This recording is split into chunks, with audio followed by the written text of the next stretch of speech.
Okay, welcome everybody. Thank you for signing up for Emerging Professional Workshop. Today's topic is native planting design, translating natural landscapes to design plant communities. I'm honored to welcome our speaker today, Abigail Leonard.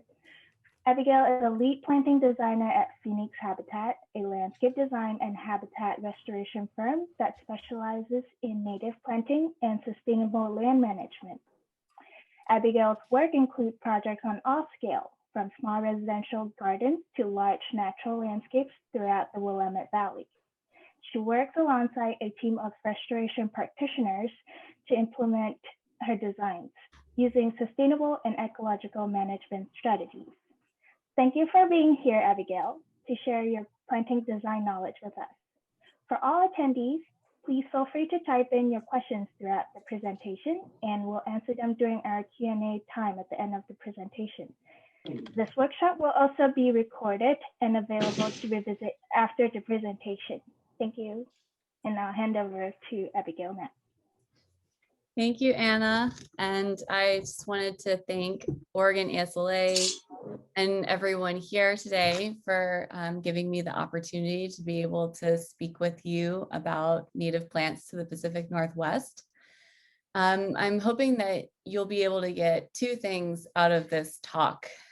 First, I really hope to inspire you all to use more native plants in your projects. And then second, to be able to give you an insight into how I see native plants in natural areas and landscapes, and I'm able to break them down in my mind and use them later when I'm creating a planting design. I'm going to try to use my arrows here. Okay.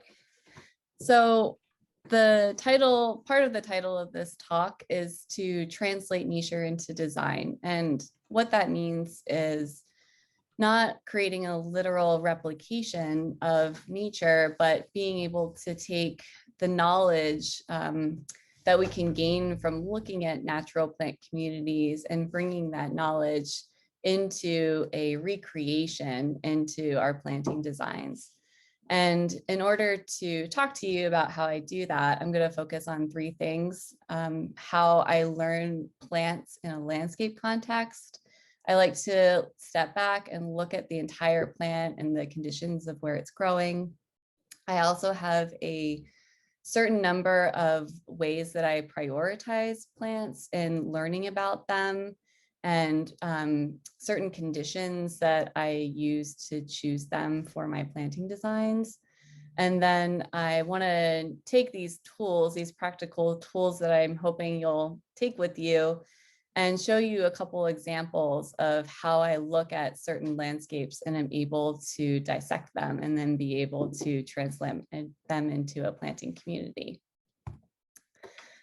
So these techniques can be used for any landscape, really. It's not just native landscapes. They can be used for ornamental landscapes or other landscapes all over the world that are native to different regions all over the world. Once you have a way of learning about plants, it's a great way to learn about any plant. And my background is actually not in native plants. It's in ornamental horticulture and planting design.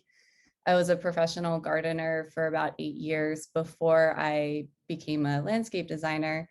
And the gardens that I usually worked in were very natural, not natural, but naturalistic. They were very kind of informal and really flowy. And so when I started to learn more about how important native plants are, this kind of naturalism was an easy foray into embracing more wild and even more natural types of landscapes. And what I started learning about native plants in design school is that plants are essential food for wildlife. The basis of creating a habitat is providing food, shelter, and water. And native plants provide that food and that shelter. And they're really the essential blocks to all of the ecological webs around the world. And local wildlife, like our insects and our birds, have ancient relationships and associations with these plants, where they rely on these plants for their food. And that's really important because we're in the midst of a huge population decline in our world's wildlife because of the displacement and the population decline of native plants. And one of the biggest advocates for native plants is Douglas Ptolemy.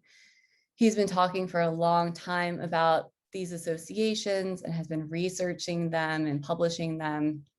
And in a really recent study by one of his graduate students, Desiree Narango, she studied the reproductive success during nesting season of Carolina chickadees. And she saw that in different types of landscapes, they had different rates of success in their population replacement. So she actually found this nexus point here that you can see highlighted in green of this like 70-30% ratio, where 70% native plants and 30% non-native plants is the point in where she found that these chickadees were not able to reproduce and replace themselves. They actually became into like a negative population ratio, and the population started to decrease. And in the study, it stated that, Carolina chickadees are more urban adapted birds. They can, live and thrive in more urban environments. And that this might be even more drastic for birds that are more sensitive to habitat displacement in their decline in their needs for more native plants. So the 70-30 rule is a general number to go by, but it really shows how important it is and the choices that we make as planting designers to put native plants in our projects, because our projects might become ecological sinks that contribute to decline rather than helping maintain our wildlife populations or even improve them. So at Phoenix Habitats, we treat planting design as ecological restoration. We want to bring all of our regional landscapes back. This is our native Oregon white oak camas meadow. It used to comprise 1/3 of the Willamette Valley's landscapes, and now it's only less than 1%. And we think these landscapes are beautiful. We want to bring them into the common fabric of everywhere that we live, and be able to see them every day, and not just have to go out to natural areas, on the outskirts of town to be able to experience landscapes like this. So that's why we use all native plants in our projects, not just because they're really important for local wildlife, but also because they're really beautiful. So I want to talk to you about how I look at these types of landscapes and am able to think about how to recreate them into a design. I'm going to go back to this landscape here in the Oregon white oak camas prairie and kind of dissect it for you and give you a quick example of how I would think about it. And once I look at this, I can start to see that the landscape is really comprised of these islands, these tree, grove, and shrub islands repeated over this ground layer. And so I kind of create this simple massing in my mind, and sketching it's a really great way to start seeing it, and photographing it is a really great way to start seeing it. And I love these massings, and I want to recreate them when I think about them again in a planting design. So I start breaking up those massings into different layers. There's an upper layer of the trees, the middle layer of the shrubs, and then the ground layer. And then once I start identifying these layers, then I can start identifying the plants in these layers and learning about these plants. So in this example, the ground layer, which is the layer that we always start with because there's always ground, is a seasonally wet meadow or prairie that has grasses and wildflowers that are adapted to this condition, along with our common camas and sea blush in this photograph. And then the middle layer are these shrub islands of young white oaks that have actually fallen from the Oregon white oak tree that are growing and look like little shrubs. And it's a great way to be able to have these young Oregon white oaks that can eventually replace the old white oak once they're gone. And then the upper layer are these groves of these Oregon white oaks, creating these little moments and dots in the landscape. So I started to dissect them, and then I'm able to put them together into an actual planting plan and see how I can take this photograph and then remember it and think about it in two-dimensional space and how it would actually become a planting plan.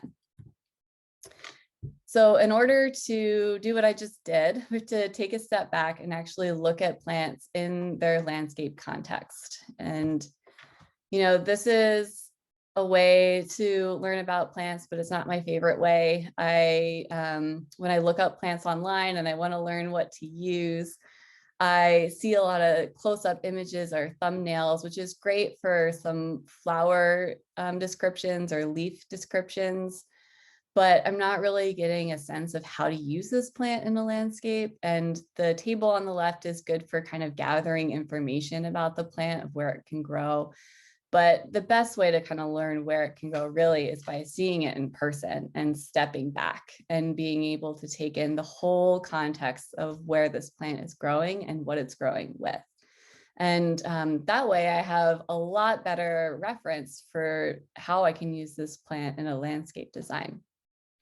And seeing it in person is great, but also when I look up plants online and I'm not able to see them in person, or I'm looking them up in a book, these are the types of photographs that I want to look for, because I want to be able to see the plant as far back in context as possible so I can see what type of landscapes it grows in.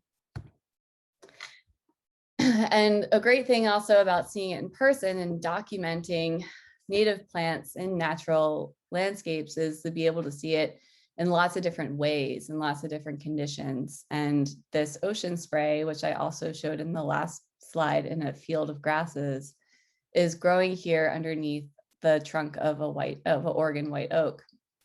And it looks so beautiful this way. Like, I know now 2 different ways to use ocean spray in a way that I think is really evocative and beautiful. So, you know, take pictures of the flower. The flowers are, you know, all of our Oregon native flowers are so beautiful. Like, take that close-up shot and admire the flowers, but then also don't forget to see how the flower has a huge impact on the landscape scale, because that's the way that, you know, it's a great way to remember how to use it in the future and remember how it looks in the future in a really beautiful way. So once I go to these natural parks and natural areas and learn about plants, I start to categorize them and think about them in my mind based on a way that I design them. So I want to go through these 7 ways that I categorize plants briefly, because I could talk a long time about this, but just want to briefly go over them and tell you about the most important ones and then the least important ones. So these are in order of importance. The first one's microclimate, or the horticultural term for that is often ecology. The second most important one is the plant structure, and the horticultural term for that is often called the habit. The third most important one is the reproductive strategy, then seasonality, then leaf structure, flower and seed structure, and flower color. And like, I want to emphasize that the 4 top are what I use mostly to create a planting design. And then once I have those 4 things pegged down and know my plants really well, then I can start having fun and, you know, using the last 3 considerations for a design.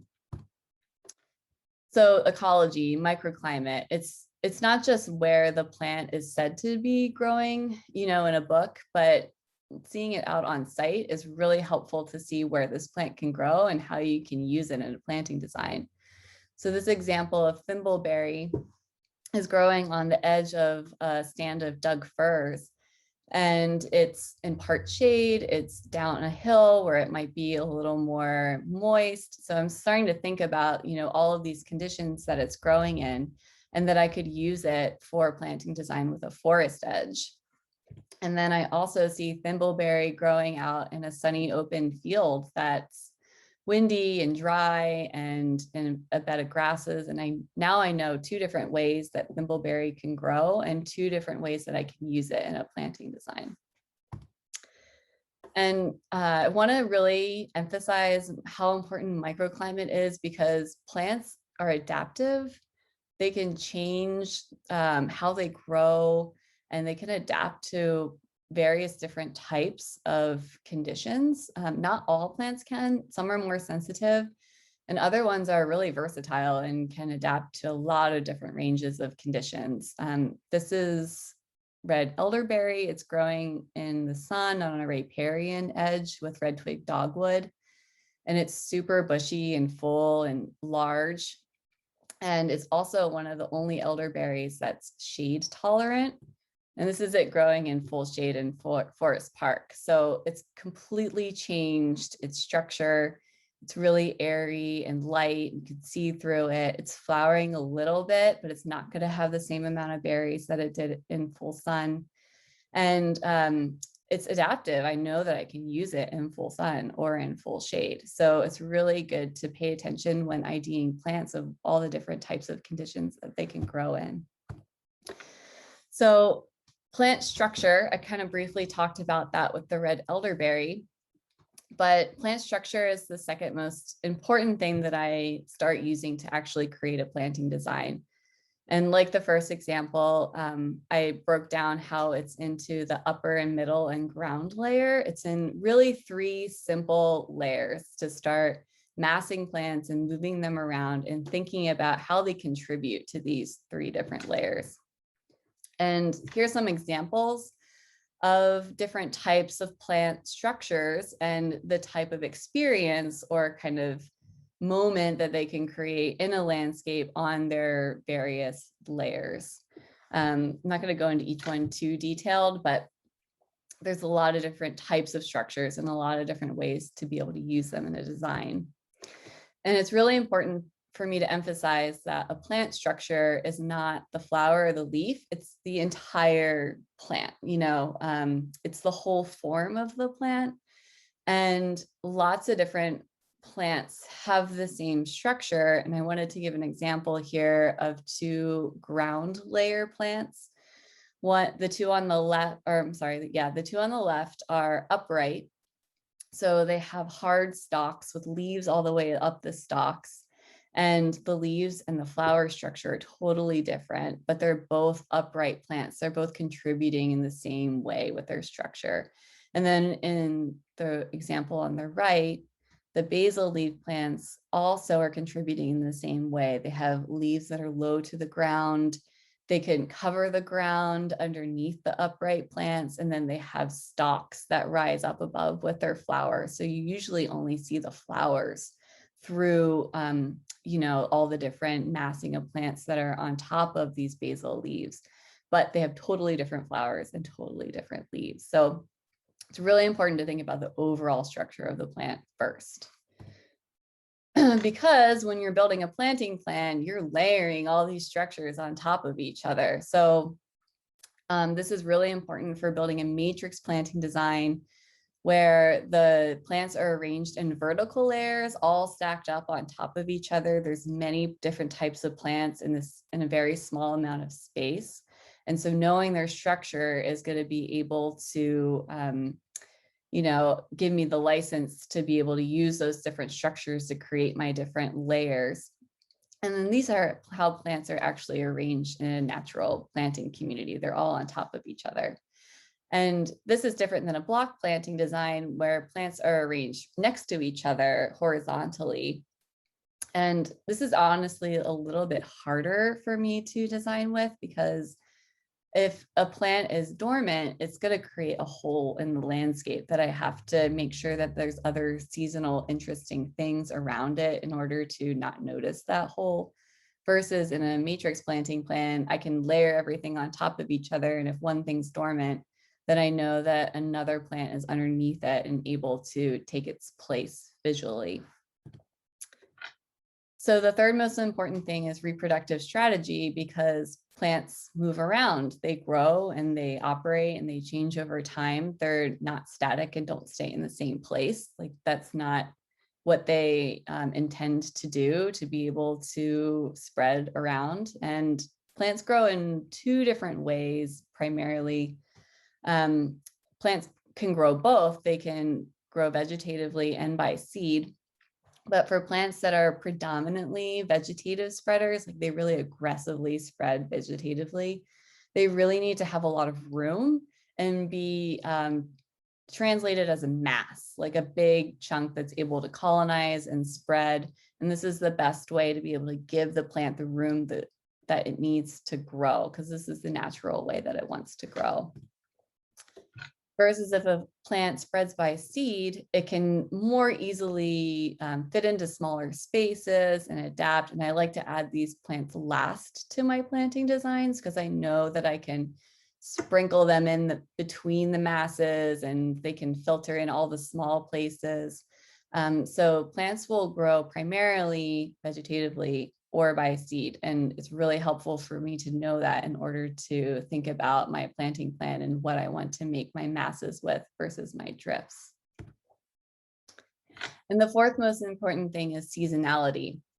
So plants are dynamic. They have really spectacular flowering seasons and then times when they're dormant, and like the symphony of mingling all the plants that have different seasonal layers is really kind of like the magic of planting design. And so like knowing when a plant is really seasonally spectacular is really important for me to have interest in every season. So I don't really care at first, like what impact it has, like what the color is or anything, but I want to know that there is an impact. Like I know that I have something for the spring, summer, and fall.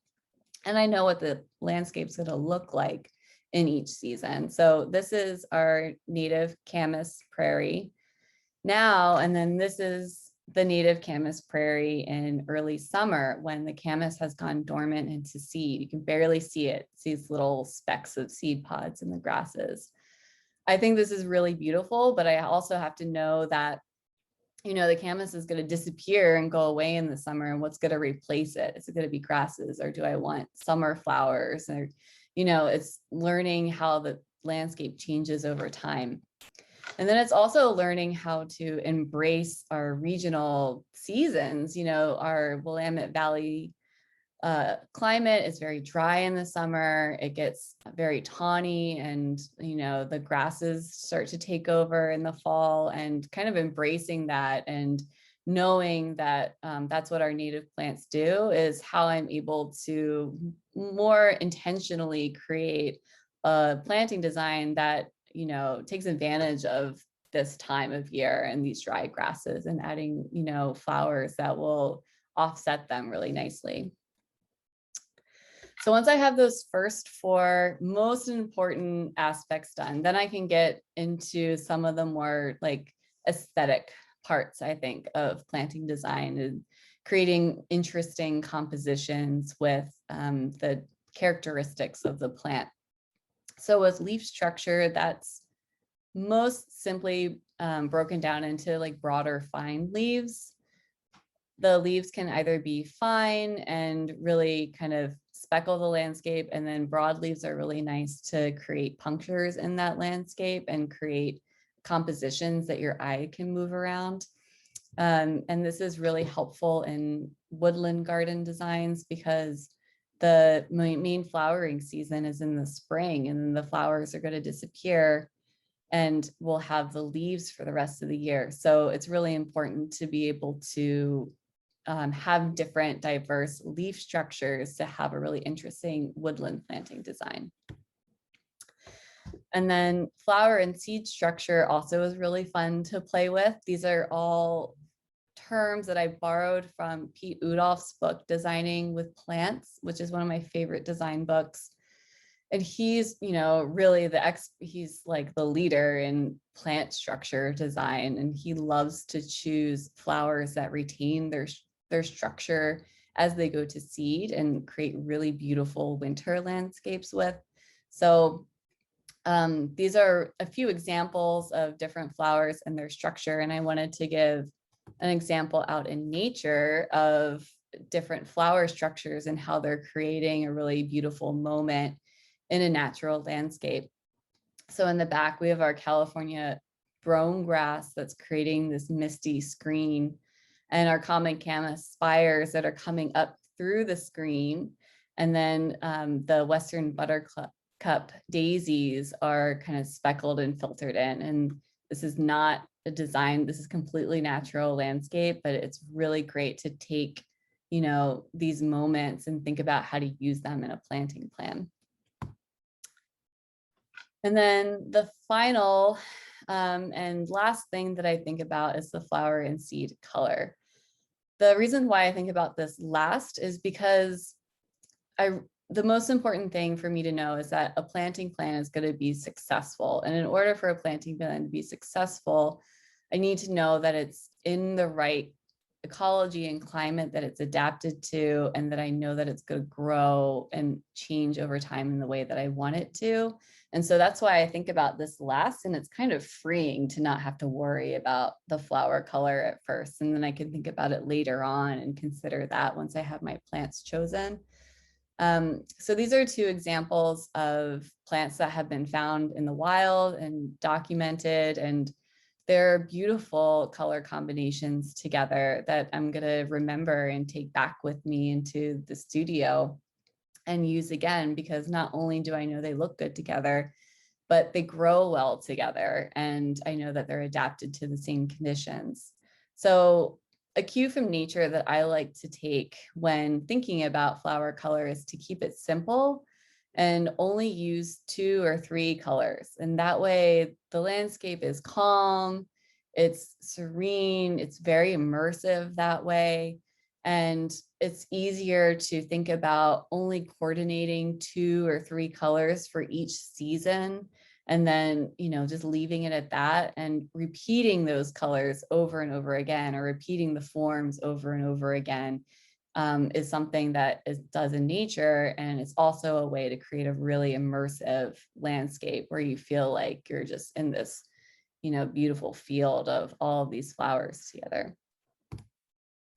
So I'm gonna take all of those tools that I just talked about and ways that I think about planting designs when I'm looking at natural landscapes, and give you a couple more examples of how I look at a landscape and then break it apart and put it into a planting plan. So the first example here is our native mixed coniferous forest. There's a lot going on here. There's a lot of plant diversity, and it's beautiful. It can be used in a condition where the climate is, you know, shaded, the soil is moist and high in organic matter. You know, so I know the ecology of this site. Now I want to start breaking down the plant structure into my 3 layers. So I can see that the upper layer is a lot of big leaf maples. And then the middle layer is young big leaf maples and vine maples. And the ground layer is a mix of all different types of ground covers, you know, sword ferns and other spreading ground covers. And the ground is a really complicated thing to start breaking apart. And I wanted to just focus this example on the ground layer and how I can zoom in and start looking at the ground layer and thinking about how I can actually see the structure in the ground and think about that for a planting plan later on. So when I look at the ground layer in, you know, Forest Park or somewhere in our mixed coniferous forests, I can see that a predominant plant is sword fern. There's a lot of other plants growing underneath the sword fern, kind of covering its feet and filling in all the gaps between where the sword ferns are growing. And so I can take this and zoom in just into this little plant community right here and think about how I can reuse this for a planting plan later on. So I start breaking this down and I see the sword ferns, and they're represented on the plan as having a really small base and then spreading out from the base, as you can see in the photograph. So I want to be able to put plants right up to the base of that fern and not think about the fern as, being 3 feet wide, but actually being like 1 foot wide and being able to plant underneath that fern. And then I start looking at all of these intermingling, spreading ground covers that are taking up the same structure on the ground floor. And they all spread vegetatively. So they spread by rhizomes, and they intermingle and intermix together and will grow into each other. So that I know when I put them in a planting plan in these different spaces, I know that they will have the ability to be able to grow into each other and mix into each other and create a really dense ground cover underneath the sword ferns. So this is an example of a planting plan of this plant community. And this can be used as a prototypical for a really small garden. You can just take this ground layer and be able to insert it into, like a shady woodland bed, or even like planting box or something. Or you can repeat it and use it multiple times on a larger scale landscape. So the final example that I'd like to give here is at Powell Butte Nature Park, and it's a dry upland prairie or meadow here in the Willamette Valley. And this is one of my favorite views at this park. I just love how you can see the view of the valley beyond, and I love how the plants are framing the view in the landscape. So this is an example of how this ground cover is creating this vast kind of platform to be able to see the view beyond. And then the trees on either side are filtering the view. And the path winds around and goes underneath this grove of red alders, where it creates a threshold or a room to walk underneath in before the whole view of the Willamette Valley opens up to you, when you walk through. And I love this example because it really shows how plants can be used as design elements in the landscape. Plants can be used to create the experience in the landscape just as much as any hardscape element or structural element can. And I love the way that they're arranged this way, and they're completely naturally arranged this way. But as a designer, I'm able to see these moments and remember them and catch them and know how to think about using them for a planting plan later on. So to break down this landscape down, once again, I'm going to start looking at the upper and middle and ground layer. The ground layer I talked about, it's dormant in this photograph. So there's only the dormant cool season bunch grasses. And then the middle layer is the red alders. I'm sorry, the middle layer is snowberry underneath the red alders and the young Douglas firs that are really kind of shrubby right now and small. So they look like big punctures in these grasses. And then the upper layer are the red alders, and they create this room or this big canopy to be able to walk underneath before the whole view of the Willamette Valley opens to you beyond. So after I identify these plants, then I'm able to imagine them in 2 dimensions and be able to think about how they would look in a planting plan. So this is the bones of this landscape. This is an example of an interpretation of this view into a planting plan with just the hatch for the grasses, and then the grove of the red alders and the shrubs underneath the red alders. And so I can start thinking about this landscape and begin to use my creative license as a designer to think about what else could go in this landscape that I would want to put in upland, prairie, or grassland. So I know the conditions, I know the structure of my design. I want to keep this bone structure of the ground layer and the middle layer and the upper layer, but I want seasonal diversity and interest. So I want to start adding more things to the ground layer to give more seasonal interest, throughout the year. So I'm going to start looking at other landscapes that are similar and start referencing other plants that I have seen in similar conditions and be able to insert them into my kind of hypothetical planting plan that I'm creating. And two plants that I would start thinking about are massing plants. So I always start with my massing plants first. And these are plants that spread vegetatively. They create a really thick mass or chunk in the landscape. And I want to be able to know where those are going first so I can move people's eyes across the landscape with these big masses. So this is how these plants would translate into a planting design. And then if I were to insert them into this planting design in my imagination, this is how they would look. They would look like these big masses coming up through the grasses. And then this is on the left is the planting plan of how they would be arranged in that way. So they would be repeated over and over again to create this immersive view into the distance. And then the second type of plant structure that I would think about are these kind of dot plant structures where the plant isn't necessarily a massing plant, but it has like a really persistent presence in the landscape. It could be really thick or have broad leaves, or the flower structure could be really prominent and it would just dot and speckle the landscape in a big way. So the two examples here are big leaf lupin and common yarrow. And the way that I would translate them into a planting plan are on the left with these big dots that just are singular or in a little bit of a cluster together.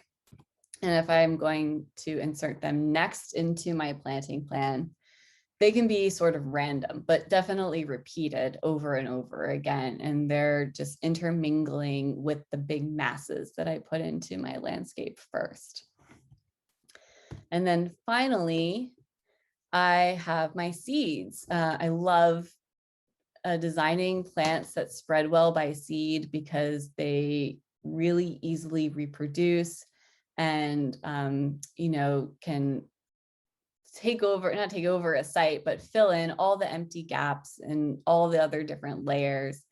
And they provide a lot of seasonal color and interest for each season. So they're really easy to spread around and they provide a lot of impact. So the way that I design with them is that I usually use them in drifts based on where I know that they will grow. The top example is Oregon Sunshine. And I've noticed that primarily grows on the edges of grasses. It doesn't like to grow in the center of grasses. So I'm going to design it along the edge, but design it in this drift way where it's kind of filtering into the rest of the grasses that are the majority of the ground layer. And then the bottom example is Farewell to Spring or Clarkia and Globegelia, which you can't really see, but these really little tiny lavender balls that are a seed as well, and they're beautiful. So they grow really well together in the same type of conditions of all these other plants, and they do great in big drifts, and they can really like be the highlight of the landscape when they're blooming. So I'm going to use those plants to fill in all of my empty gaps in all of my spaces and imagine them as being able to create these big drifts in the landscape when my masses aren't taking over or being the big seasonal drama in the landscape.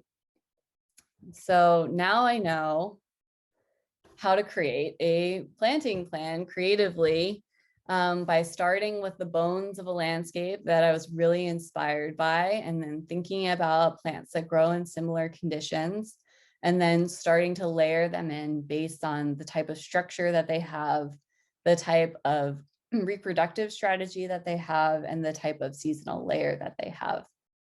And now that I know all their different seasonal layers and where they're going in the landscape, I can use my imagination and start to think about how this landscape is going to look throughout the year.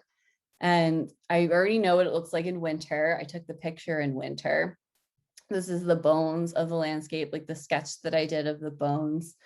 And it's really clean and simple. And then I can imagine in the spring, the lupins are going to be the dominant seasonal layer here in the spring, along with some yarrow that blooms in the spring. And then in the summer, the Clarkia is going to take over and be the main drama in the landscape, along with some yarrow and Oregon sunshine. And then that will transition to the fall, where the big drifts that I planned first of the pearly everlasting and the goldenrod will be repeated over and over again in the landscape. And that will be my fall seasonal layer. So that's how I start to build a planting plan, and not only just take what I see and, ID it and directly create a plant community from it, but start to creatively think about how I can use native plants based on how I saw them in different growing conditions. So if you want to start doing that yourself, you can go out tomorrow or this weekend and start seeing native plants in natural landscapes. My favorite way to learn plants is in person. I love to go see them, and it's even better to see the same landscape multiple times a year, so you know how it changes over time and what those plants look like throughout the seasons, and document it as much as you possibly can, especially the same view, so you have a direct reference to be able to take with you to the studio later on. Another great way to learn plants is to just start noticing them everywhere, not only in natural landscapes, but all over the city or your neighborhood or everywhere that you're seeing them. Good questions to ask are, where are they growing? What conditions are these plants adapted to be able to grow in? What are they growing with? What are they growing with other plants that are really evocative and beautiful? Is it a nice plant community that you see? Are they growing on a log? Are they growing in water? Are they growing in concrete? Just like different things to notice that these plants can grow with. And then what is their structure? How are they contributing to the ground or the middle layer or the upper layer? And what is their seasonal layer? Like, when are you noticing these plants? Are you noticing them in the summer? Are they really dramatic in the spring? It's really great to ask these questions and start documenting them to have like a reference in your mind or a plant database in your mind to start taking with you into the studio. And then my last and favorite way to learn about plants is to just grow them and experiment with them at home. Native wildflowers and grasses are really easy to grow by seed. So, buy some native wildflowers and plant them in your front yard or some pots. These plants were planted in really terrible urban soils by seed in the winter, and we didn't do anything to them, and they look great now. Native plants are really easy to grow by seed. And it's amazing to be able to step out your front door and being able to see plants every single day and see how they change and interact, and how they look through infancy through their entire life cycle, and you're able to ID them later on from infancy through their entire life cycle. So definitely encourage you to get some native plants and grow them at home so that you can really get to know them well. And these are some of my favorite ID books and design books. Just wanted to give you some resources for when you're going out in natural areas and documenting native plants. My ID books are really great also for looking up information about native plants. So I learn more about their ecology or their reproductive strategy. And then Google Photos is really great to have on your phone because it can do a Google search for images that you take with your camera on your phone. And I've found that it's pretty accurate. And then the bottom books are some of my favorite design books. And they're not necessarily all with native plants, but these design principles are really great to use with native plants too. And you're designing, creatively new plant communities. And then Nature's Best Hope by Doug Ptolemy, I recommend everyone to read as well. So I hope you all got a lot out of this talk. I know it's a lot. And I'm happy to answer any questions that anyone has. So I'm gonna go from the top to the bottom. Okay. So the first question was regarding the chart that you show, and Christina wanted to know what the blue range represents. The blue range is from the study that Desiree published with the Carolina chickadees. So that blue range was all of her data. So she saw like all the data points that she collected are within that blue range. And then the middle stripe through the blue range was kind of the average data in order to get the average population increase or decline with the percentage of native plants.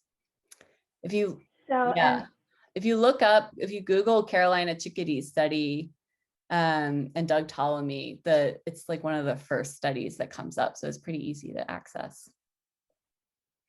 Okay, and then I'm gonna skip the second follow-up question. I think it might have answered that.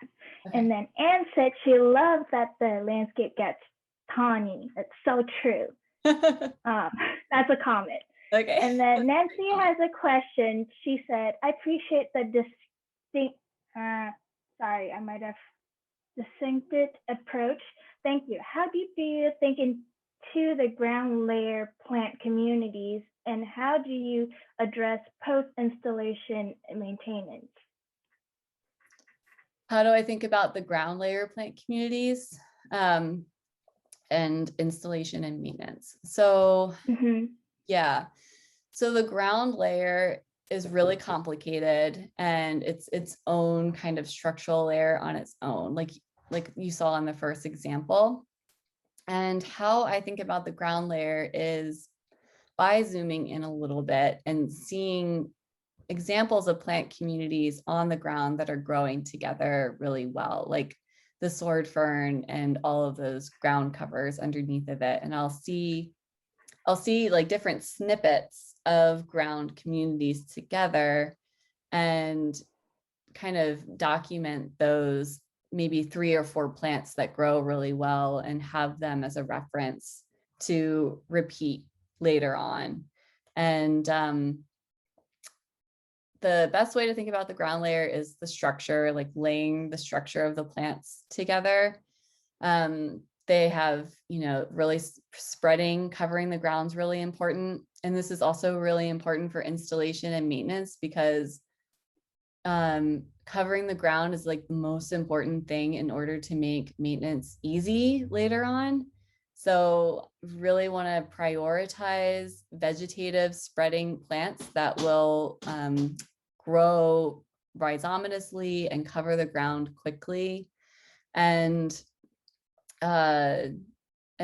spreading plants and mounding plants usually come first. Like those are the most important plants to think about first. And then you can start thinking about structurally plants that will rise up through that ground layer.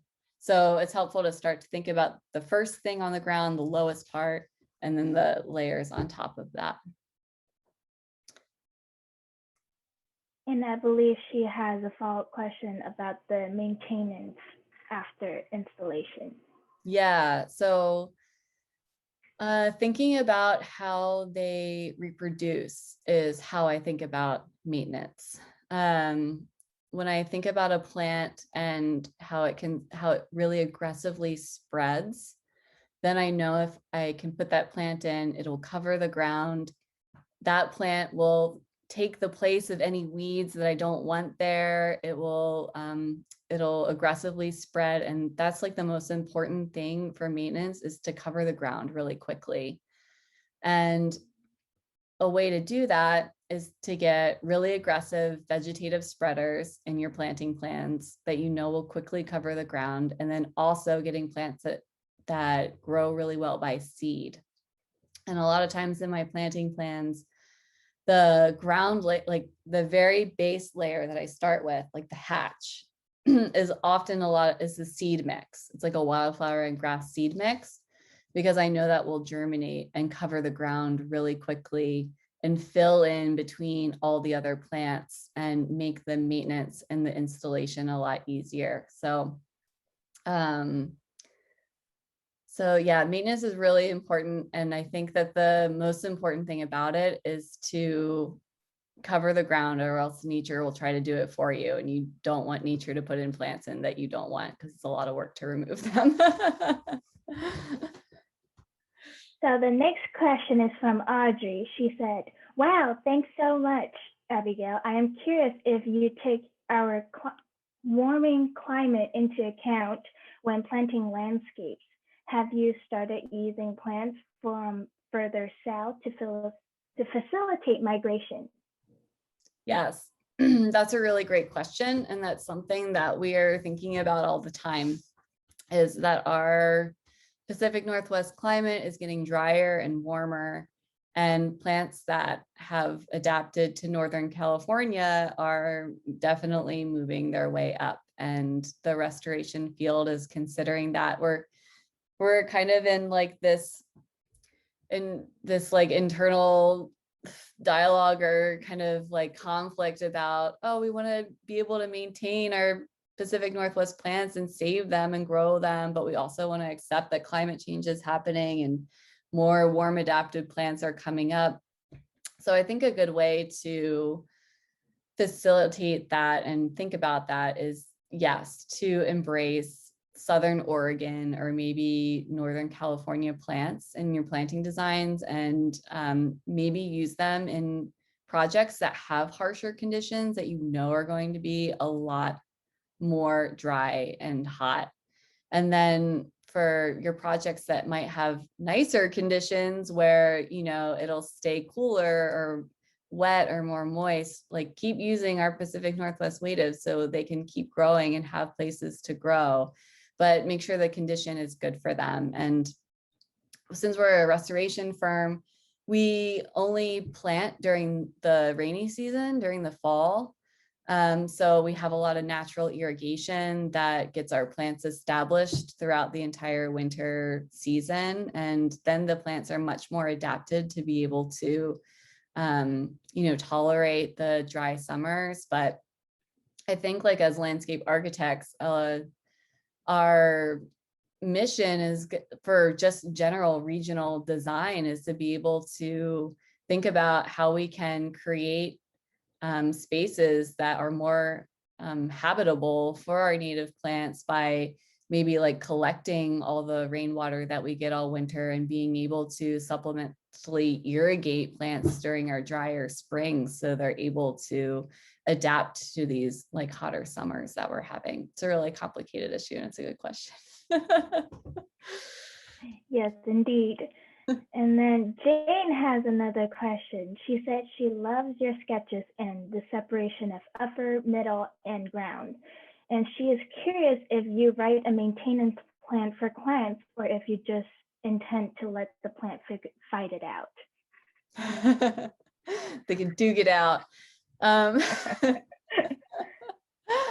At Phoenix Habitats, we're a management company. We're a design and management company. So our planting plans are kind of a blueprint, for a goal that could be 10 years or 5 years down the road. And we often have, for our planting designs, we have multi-year contracts where we're usually removing invasive plants and then replacing them with natives. And that takes a long time because the invasives are really persistent, and it takes a lot of site preparation.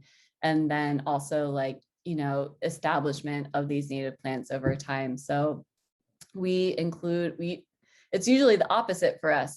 We include the planting design as part of the management plan instead of a management plan and part of the planting design. So then we know what we're managing for. We have a vision that we're managing for. I'm going to group the last few questions a little bit together. So one of the questions is asking, do you have a good source for seed mix?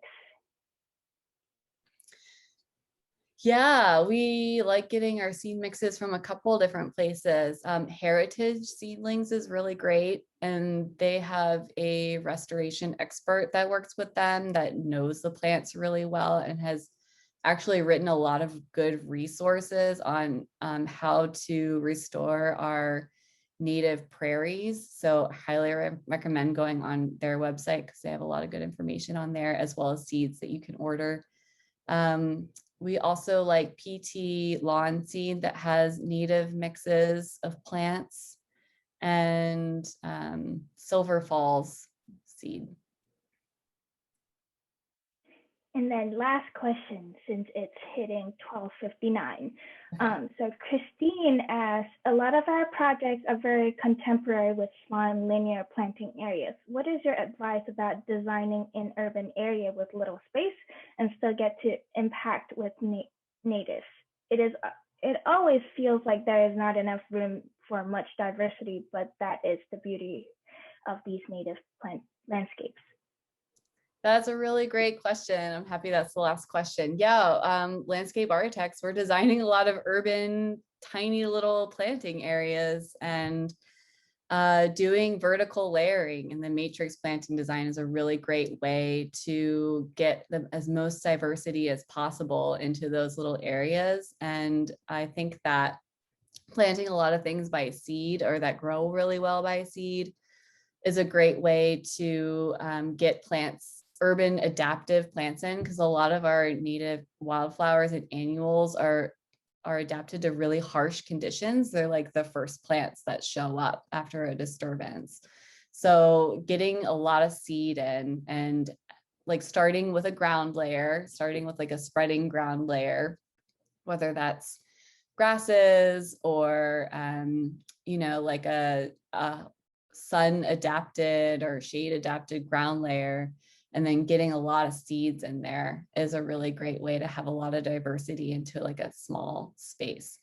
It's really hard to get big shrubs and trees into small spaces. And I think that's like a tough thing for us as urban designers to do. Like, we want to get these trees in, but they're not really adapted to growing in these tiny little spaces. I think the biggest impact is to get in these seeds and these flowers and these grasses that are adapted to a wide range of conditions and can make a really big kind of like color and seasonal impact for people.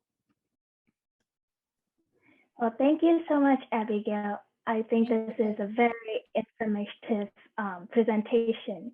And for all of you that are still online, if you're interested in emerging professional events, please let me know at ep@aslaoregon.org, and then I will send out a newsletter for everybody that send me an email, and I will send you guys updates every other month. Thank you guys so much. Thanks, everyone. Thanks, Anna. Bye. Bye.